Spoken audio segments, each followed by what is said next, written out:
Marlon Moraes, I got a message for you. If you think you're going to be the second hard at break this year, man, I hope you're ready, bro. I really do, man. I'm not afraid of you. I'm an Olympic champ. I defeated Demetrius Johnson. I defeated TJ Dillashaw. You think a World Series of Fighting former champ's going to scare me? I'm going to shut your lights out. And I'm going to shut them out.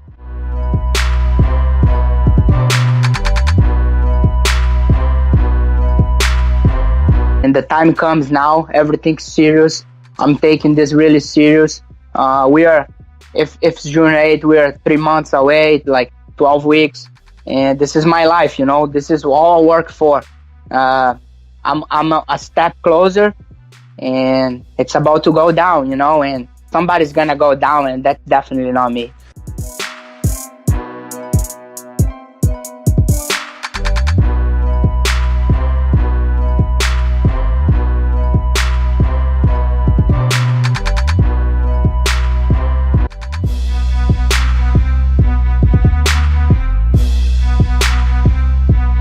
But if you look at the fight with Pettis and Thompson, I love the game plan. I don't know if you guys could see on TV as much as we could there at the arena, but he was busting Stephen Thompson's legs up. Yeah. And, you know, I figured that was the game plan.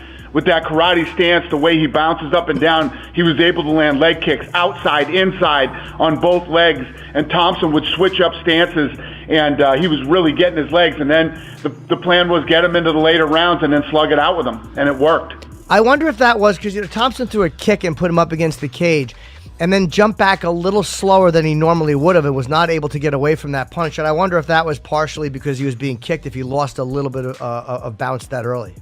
There's no doubt about it. I guarantee you his legs are hurting today. Pettis did a great job of from the very first round starting to attack those legs. And by the time he got the knockout, Wonderboy's legs were pretty busted up.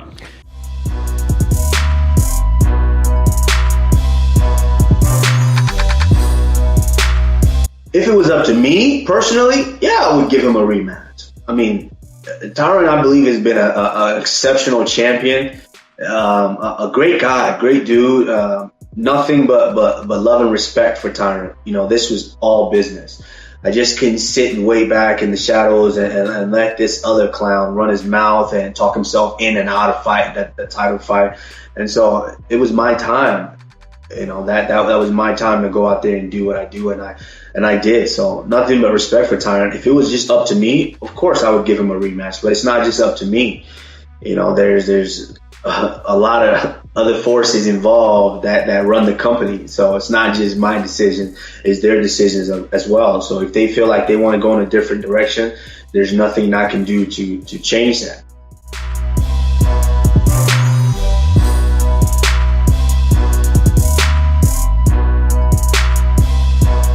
Have you ever spoken to somebody where they sort of broke down to you why they can justify taking steroids and still feeling as if they're not a cheat or they're not doing something out of, you know, the... Yeah, well, I'm not entirely sure. I mean, I can't think of an example right now, but I would assume, and again, this is me trying to find an excuse and find a rationale as why they would do that, and it would be because they assume everybody's on steroids. Well, that used to be the case. That used to be the play. You know, they used to think everybody was on steroids, and for the most part, everybody was. But in this modern era that we're in the era of USADA, where people are getting randomly tested, you've got to be damn fucking brave to be taking steroids, right? Or performance-enhancing drugs. So whatever it was that he was taking, I would say it was something that had a very little detection window, and he was unlucky to get caught. Well, I think the guys that get more successful as well, you know, it becomes, I think, easier to do it because, number one, you could afford to figure out the proper things to take, you know, afford to go to the right doctors and the right people to sort of like say, hey, this is how you microdose or this is how you get it out of your system. But then also you could afford to fight less. So if you do get suspended, you know, a year, for somebody who's making hundreds of thousands or millions of dollars per fight, getting suspended for a year, you know, it's just not the end of the world. Some of these guys just fight once a year. Listen, I just want to say this. I'm a fan of TJ Dillashaw. I liked watching him fight, and I like him as a person, okay? So, but I don't like steroids. I don't. Now, let's give him the benefit of the doubt for now. Let's see what happens because there hasn't been a ruling yet. Okay, so let's leave that there and we'll move on.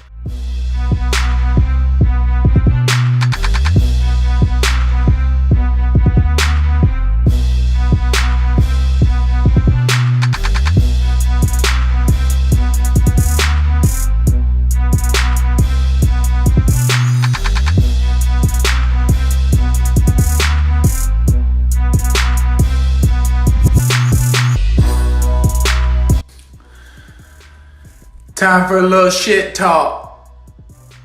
Excited to fight against crazy Alex Cowboy Oliveira, Brazilian martial artist, man. Shout out. Ooh. Make sure y'all bring cleaning supplies. It's gonna be a dirty one. Gonna be nasty. Ooh wee.